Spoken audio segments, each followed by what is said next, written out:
어둠 속에서 촛불 하나가 켜집니다. 수천 년 동안 인류는 보이는 세계 너머에 무언가가 있다고 믿어왔습니다. 별들의 움직임에서 운명을 읽고 식물의 힘으로 병을 치유하며 말과 상징으로 현실을 바꾸려 했습니다. 이것은 미신일까요? 아니면 잊혀진 과학일까요? 오늘부터 우리는 이 부분에 대해서 함께 탐구하려 합니다. 금지된 문서 번역소에서 기획, 제작한 본격적인 오컬트학을 시작하겠습니다. 이 영상은 많은 분들께서 그동안 제가 올렸던 영상을 보시고 객관적이고 학술적이라는 평과 함께 메일로 문의하신 체계적으로 오컬트에 대해 알려달라고 요청하셔서 제작하게 되었습니다. 시리즈는 오컬트학 개론부터 실전 주술까지 제가 그동안 공부하고 찾았던 오컬트 관련 정보 중에서 심각한 문제를 야기하지 않을 것 같다고 생각되는 부분을 추려서 올리겠습니다. 이론부터 실전까지 순서대로 진행할 계획이며 이론이 바탕이 되지 않은 채 실전 주술에만 흥미를 가지셔서 시행하시는 것에 대해서는 절대 반대합니다. 이유는 아무리 간단한 주술이어도 그 반대급부가 발생되며 그 영향을 최소화할 수 있는 방법은 이론에 있기 때문입니다. 그러면 진정한 오컬트의 세계를 시작하겠습니다. 오컬트라는 단어를 들으면 무엇이 떠오르시나요? 어쩌면 할리우드 영화 속 악마 소환 장면일 수도 있고 수정구슬을 들여다보는 점쟁이일 수도 있습니다. 혹은 중세 마녀 사냥의 어두운 역사나 비밀 결사의 은밀한 의식을 떠올릴지도 모릅니다. 하지만 오컬트의 진짜 모습은 이런 대중문화의 이미지와는 많이 다릅니다. 오늘 우리는 편견의 장막을 걷어내고 오컬트의 진정한 얼굴을 마주할 것입니다. 오컬트. 이 단어는 라틴어 오컬투스에서 왔습니다. 의미는 숨겨진, 감춰진, 비밀스러운이라는 뜻이죠. 그렇다면 무엇이 숨겨져 있을까요? 오컬트는 우리의 일상적 감각으로는 직접 관찰할 수 없는 지식, 표면 아래 숨어있는 우주의 법칙, 그리고 물질 세계 너머의 힘들을 탐구하는 학문입니다. 현대 사전은 오컬트를 이렇게 정의합니다. 초자연적, 신비적 또는 마법적 믿음과 실천에 관련된 것. 하지만 이 정의는 불완전합니다. 왜냐하면 역사적으로 오컬트는 단순한 미신이 아니었기 때문입니다. 중세와 르네상스 시대에 오컬트는 자연철학의 한 분야였습니다. 당시 학자들은 세계를 세 가지 층위로 이해했습니다. 첫째, 물질적 세계로 우리가 보고 만지는 현실과, 둘째, 천체의 세계로 별과 행성들의 영역, 그리고 셋째로 신성한 세계인 순수한 정신과 영혼의 차원으로 구분했습니다. 오컬트 철학자들은 이 세 층위가 상호 연결되어 있으며 상징과 의식을 통해 소통할 수 있다고 믿었습니다. 이것은 원시적 미신이 아닙니다. 이것은 우주를 이해하려는 당시 지식인들의 체계적 분류이자 학문적 시도였습니다. 오늘날 과학과 오컬트는 분리되어 있지만 과거에는 그렇지 않았습니다.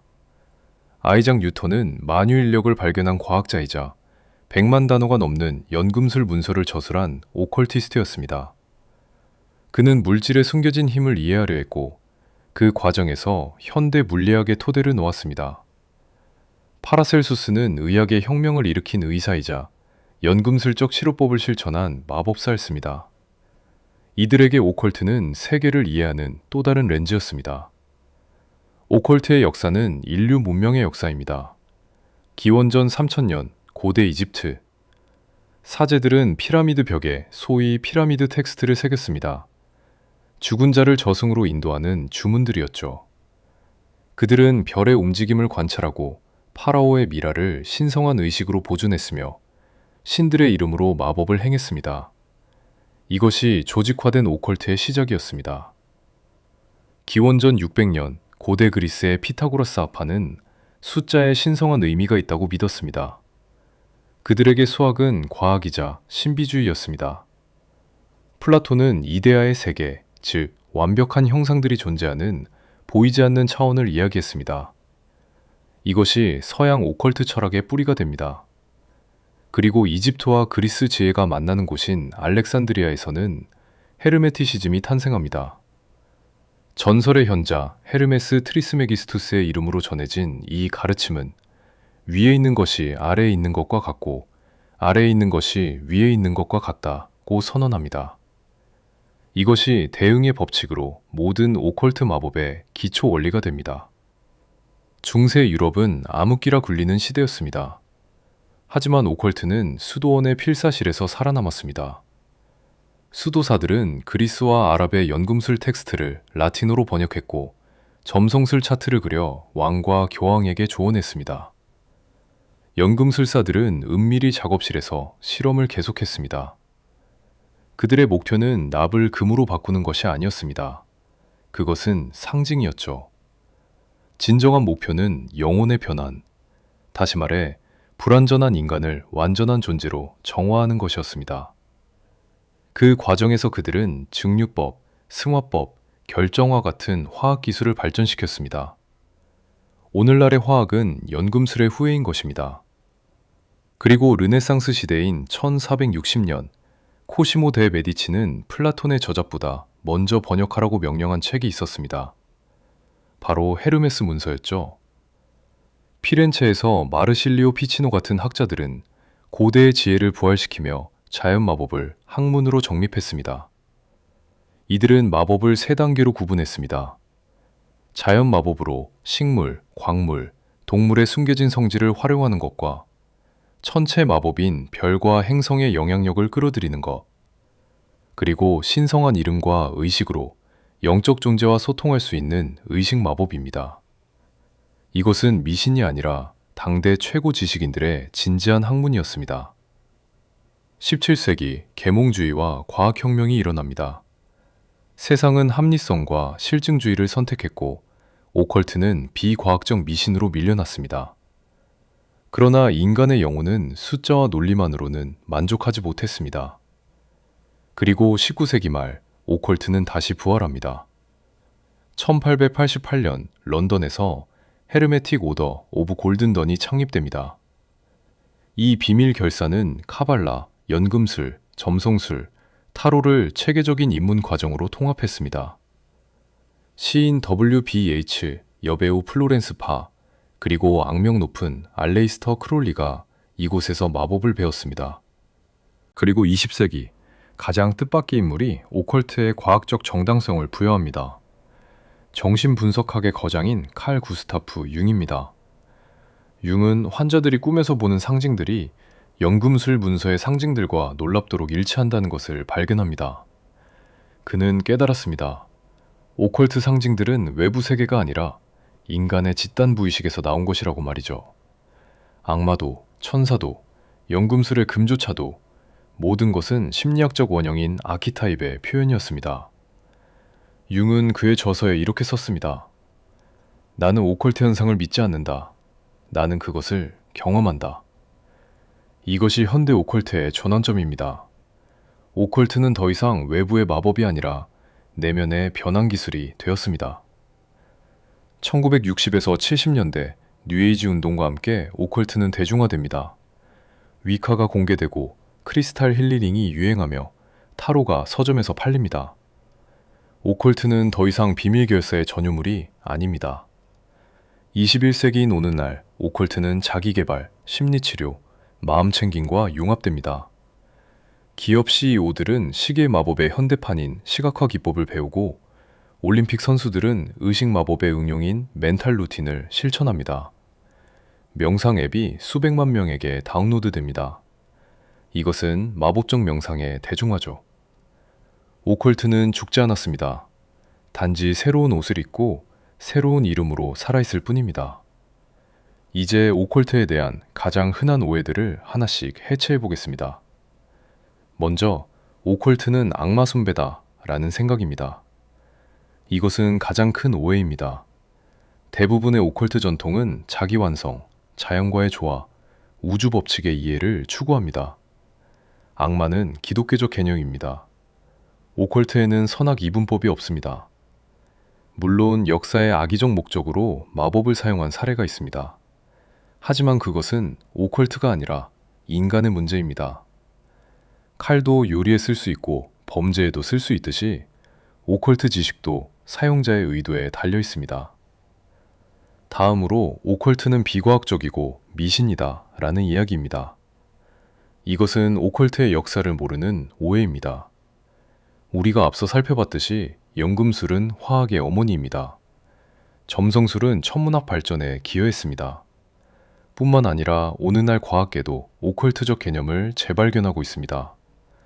양자 물리학의 얽힘 현상은 위에 있는 것이 아래에 있는 것과 같다는 헤르메틱 원리와 놀랍도록 유사합니다. 칼 융의 동시성 이론은 타로와 점성술의 작동 원리를 설명합니다.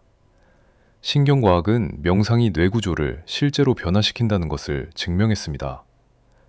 오컬트와 과학은 적이 아닙니다. 이 둘은 같은 진실을 다른 언어로 표현할 뿐입니다. 세 번째로, 오컬트는 위험하다는 생각입니다. 지식 자체는 위험하지 않습니다. 무지와 맹신이 위험합니다. 제대로 된 교육과 윤리적 가이드라인 없이 실천하면 어떤 것도 위험할 수 있습니다. 요가도 잘못하면 부상을 입습니다. 명상도 준비 없이 과도하게 하면 정신적 혼란을 겪을 수 있습니다. 오컬트 또한 마찬가지입니다. 이 시리즈는 바로 그 안전한 길을 안내하기 위해 존재합니다. 과학적 근거, 역사적 맥락, 윤리적 기준. 이 세 가지를 갖춘다면 오컬트는 자기 탐구의 강력한 도구가 될 수 있습니다. 그렇다면 21세기 현대사회에서 오컬트는 무엇을 의미할까요? 우리는 스마트폰으로 전 세계와 연결되고 AI가 우리의 질문에 답하며 우주선이 화성을 탐사하는 시대에 살고 있습니다. 그런데 우리는 왜 여전히 촛불을 켜고 크리스탈을 들며 주문을 외울까요? 답은 간단합니다. 기술이 발전해도 인간의 본질적 질문은 변하지 않기 때문입니다. 나는 누구인가? 내 삶의 의미는 무엇인가? 어떻게 더 나은 사람이 될 수 있을까? 오컬트는 이런 질문에 답하는 도구입니다. 종교적 신앙 없이도, 체계적 철학 없이도 누구나 접근할 수 있는 자기 탐구의 길입니다. 현대 오컬트는 두 가지 모델로 이해할 수 있습니다. 첫째는 심리학적 모델입니다. 이는 칼 융의 영향을 받은 관점으로 마법을 내면의 도구로 봅니다. 당신이 촛불을 켜고 의도를 설정할 때 당신은 외부 세계를 바꾸는 게 아니라 내면의 심리적 전환을 일으킵니다. 이 전환이 당신의 행동을 바꾸고 바뀐 행동이 현실을 바꿉니다. 다음은 실용적 모델로, 이 관점은 마법이 실제로 미묘한 방식으로 현실에 영향을 미친다고 봅니다. 물리법칙을 깨는 것이 아니라 확률을 조율하고 동시성을 활용하며 인간 잠재력의 한계를 확장하는 것입니다. 둘 중 어느 것이 맞을까요? 중요한 것은 답이 아니라 탐구입니다. 직접 실천하고 관찰하고 자신만의 결론을 내리세요. 이것이 오컬트의 정신입니다. 맹목적 믿음이 아닌 직접 경험하는 것입니다. 우리는 오컬트의 역사라는 긴 여정을 지나왔습니다. 고대 이집트의 사원에서 시작해 그리스의 아카데미를 거쳐 중세의 연금술 작업실을 지나 르네상스의 찬란한 부활을 목격하고 현대의 심리학적 재해석에 도달했습니다. 이제 당신은 오컬트가 무엇인지 알게 되었습니다. 그것은 악마 숭배가 아닙니다. 그것은 미신이 아닙니다. 그것은 위험한 금지된 지식이 아닙니다. 오컬트는 수천 년 동안 인류가 보존해온 자기 자신과 우주를 이해하려는 지혜의 전통입니다. 이번 영상은 첫 번째 에피소드에 불과합니다. 앞으로 우리는 오컬트의 다양한 경험을 함께하고 오랜 지식을 배울 것입니다. 마법의 다양한 형태들, 실천적 기술들, 윤리적 기준들, 그리고 과학적 근거들을 말이죠. 이것은 단순한 지식 전달이 아닙니다. 이것은 당신의 변한 여정입니다. 준비되셨나요? 마지막으로 한 가지만 기억하세요. 오컬트는 맹목적 믿음을 요구하지 않습니다. 오컬트는 당신에게 직접 경험하고 스스로 판단하라고 말합니다. 회의적이어도 괜찮습니다. 오히려 그것이 바람직합니다. 질문하세요. 탐구하세요. 실험하세요. 이것이 진정한 오컬티스트의 길입니다. 다음 에피소드에서는 위치크래프트, 위카, 오컬티즘의 차이를 명확히 알아보겠습니다. 이 세 단어의 차이를 아는 순간 당신은 더 이상 입문자가 아닙니다. 구독과 좋아요는 이 시리즈를 만드는 큰 힘이 됩니다. 질문이나 경험담이 있다면 댓글로 공유해 주세요. 우리는 함께 배워갑니다. 다음 시간까지 오컬트에 대한 호기심을 잃지 마세요. 블레스드 비. 감사합니다.